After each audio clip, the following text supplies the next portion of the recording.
আচ্ছা, যে লোকটার ঈমান নাই তার সালাত দিয়ে কি হবে?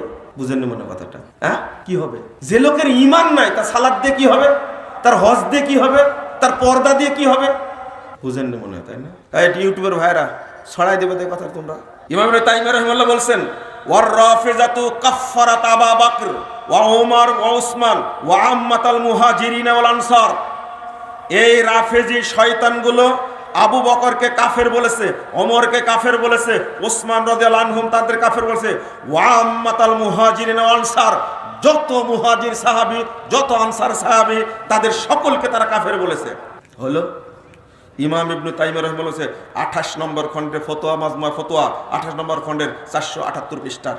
আমি যদি বলি এইভাবে কষ্ট করেন, ওয়াল্লাযীনা তাবাউহুম বিইহসানিন আল্লাযীনা রাদিয়াল্লাহু আনহুম ওয়া রাদু আনহু। শুধু তাই না, এই সাহাবীদের আনসার মুহাজিরদের যারা আনুগত্য করে তারাও কাফের।